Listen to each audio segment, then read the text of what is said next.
Bon bah ça c'est la deuxième nouveauté de la semaine. Par deuxième, ça veut dire qu'on a une première. Et rassurez-vous, la première qui est la Lamborghini Countach de 2021, on va aussi la tester en vidéo. J'ai même déjà tourné la vidéo et la vidéo sortira demain sur le Top Gear Equinox. Ça c'est une nouveauté, elle est à 80 points de section de festival sur tout le mois de mai et de juin 2024, en gros jusqu'à la fin de la saison.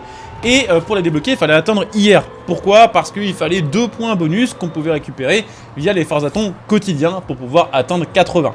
Dans cette vidéo, ce que je vous propose, c'est un petit test et amélioration avec cette voiture qui a un design ultra cool et sur laquelle il y a vraiment beaucoup de choses à dire. Et avant, sachez que le partenaire pour cette vidéo est Meet Cactus. Et Meet Cactus, qu'est-ce que c'est? C'est un site qui vous permet d'obtenir les voitures les plus rares de Forza Horizon 5. Par exemple, cette Hyundai Envision 74, c'est une voiture potentiellement très rare, puisqu'elle a 80 points de sélection de festival, que tout le monde ne va pas pouvoir la débloquer, et que si vous ratez cette voiture-là, malheureusement, la prochaine occasion de l'obtenir, on ne sait pas quand ce sera. Et ça, c'est le cas de toutes les voitures de Forza Horizon 5 qui sont à débloquer via la sélection de festival. Autant vous dire qu'on est à la saison 34, les voitures très rares sur le jeu, il y en a plus d'une centaine, et avec MeetCactus.com, vous pouvez récupérer toutes ces voitures pour en profiter sans avoir besoin d'attendre qu'il y ait une nouvelle mise à jour qui repropose ces voitures là. Comme ça, vous pouvez les avoir, vous pouvez les tuner, vous pouvez les régler, les améliorer, vous pouvez aussi profiter des millions de crédits qui arrivent avec les comptes MeetCactus. En gros, vous pouvez profiter de tout le jeu, de tous les contenus, sans passer par le côté un peu chiant du farm de Forza Horizon 5. Toutes les infos sur le partenaire de cette vidéo seront sous cette vidéo en description et en top commentaire. Il y aura bien sûr un petit lien, et si vous commandez avec le code Equinox, vous profitez de 5% de réduction sur votre commande. Sachez qu'évidemment, ça soutient ma chaîne par la même occasion, alors merci beaucoup d'avance à tous ceux qui jetteront un coup d'œil au lien partenaire que vous trouverez en description. Alors, notre petite Hyundai Envision, il y a beaucoup de choses à dire à son sujet. Déjà, le design est fou, c'est très inspiré années 80, il y a un petit côté DeLorean, il y a un petit côté aussi d'ancienne Porsche. Elle est vraiment super cool, mais en ce qui concerne le visuel de cette voiture-là, on aura l'occasion plus tard dans le garage de revenir en détail dessus. On verra mieux et on verra surtout plus de trucs très cool sur cette caisse-là. Mais son histoire est chouette à cette voiture-là. C'est une voiture qui est inspirée de la Hyundai Pony Concept de 1974, qui, à part le design et encore de très loin, n'a rien en commun avec cette version qu'on a ici. C'est d'ailleurs pour ça que la Envision 74 a 74 dans son nom. Donc c'est une voiture inspirée de ça, mais produite de manière ultra moderne et surtout produite en partenariat avec plein d'autres marques, parce qu'effectivement elle sort sous le nom Hyundai, mais en réalité elle est basée sur la Kia Stinger, et elle a été développée en partenariat avec Rimac. Vous savez, Rimac, ceux qui font les hypercars électriques là, qui arrachent tout sur Forza Horizon 5, c'est eux qui ont conçu la transmission de cette voiture-là. Cette voiture-là, justement, côté mécanique, est assez spéciale, puisque c'est une électrique, mais certains considèrent que c'est une hybride. Pourquoi? Parce que en plus des moteurs électriques, elle a la possibilité, cette voiture-là, d'être alimentée par de l'hydrogène pour, en fait, alimenter un extender d'autonomie. C'est-à-dire que de base, la voiture est censée pouvoir faire quelque chose comme 200 km en full elec, et grâce à l'hydrogène, il y a une espèce de moteur dans la bagnole, en gros un générateur, entre guillemets, qui, grâce à l'hydrogène, va tout simplement refaire de l'autonomie pour les batteries, les recharger en roulant. Résultat, cette voiture est annoncée comme pouvant officiellement faire 600 km. Je pense que dans la pratique, elle en fait un peu moins, mais c'est déjà pas mal mieux que beaucoup d'autres voitures électriques. Donc c'est une électrique, ça fait quand même aux alentours des 600 chevaux ce machin-là, c'est assez puissant, c'est en propulsion.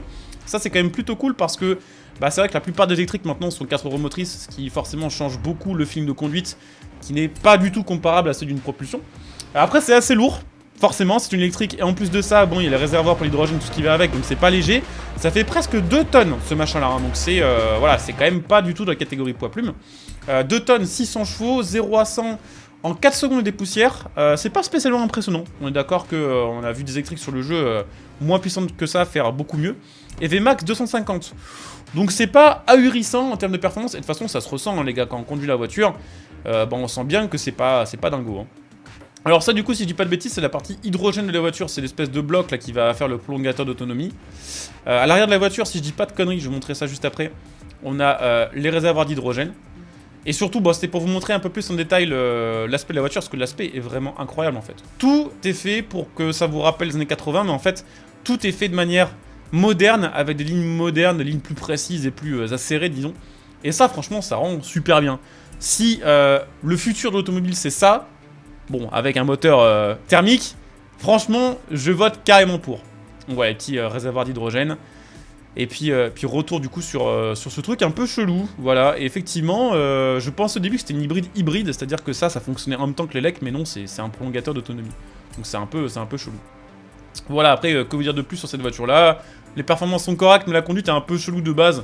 Ça, c'est le problème des électriques sur Forza Horizon 5. C'est que même à indice performance égal avec une thermique ou avec une hybride sur le jeu, vous faites défoncer. Pourquoi? Parce que ces voitures-là, elles sont lourdes. Elles freinent pas super bien. Des fois, elles accélèrent super bien, mais là, c'est pas vraiment son cas. L'accélération n'est pas super impressionnante. La VMAX 250, c'est pas ouf pour une caisse qui est déjà en top A. C'est vrai que je l'ai pas dit, je crois, mais top 1, hein, donc c'est très élevé. Donc ouais, freinage pas ouf, tenue de route acceptable, par contre c'est vrai que la tenue de route est ok. Accélération bof et vitesse max bof, donc j'espère qu'avec les améliorations on va vraiment pouvoir améliorer beaucoup les choses. Ah ça va, 1000 chevaux. Ah, 1000 chevaux normalement on peut pas être déçu quoi, ça peut pas être un veau. Après la voiture de base étant en top A, bon, à mon avis, en top A c'est compliqué de la jouer parce que je vous le disais, c'est trop compliqué à comparer à une voiture classique sur le jeu, elle se fait fumer par trop de trucs. C'est une voiture qui devrait, je pense, plutôt être en début de catégorie A en fait.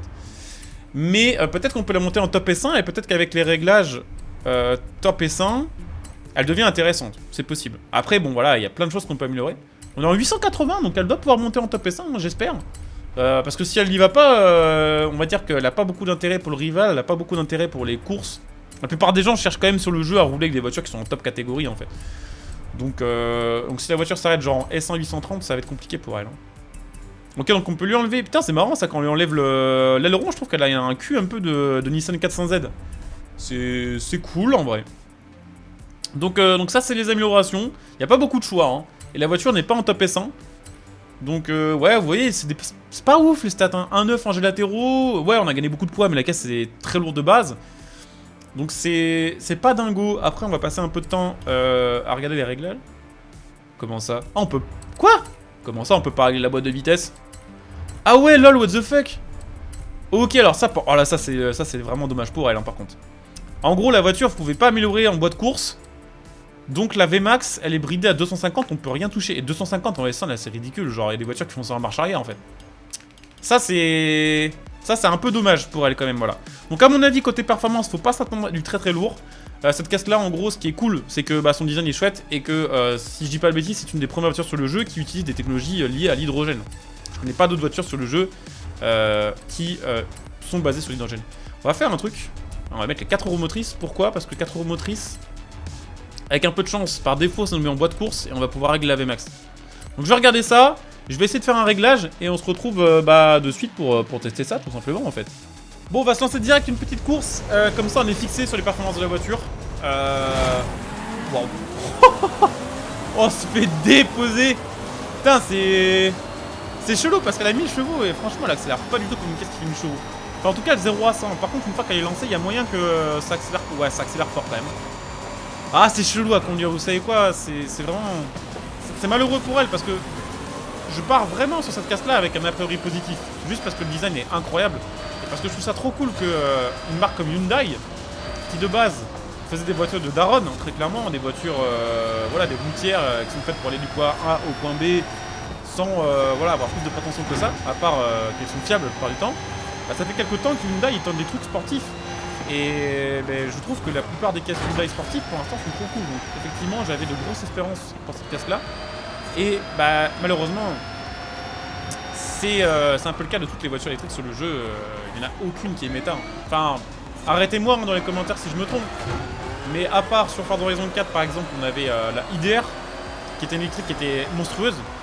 Là sur Horizon 5, ouais, on a la Rimac qui est très rapide en ligne droite, mais en termes de perf en virage et en termes de chrono, globalement, c'est toujours comparer ces voitures-là, les thermiques, c'est compliqué.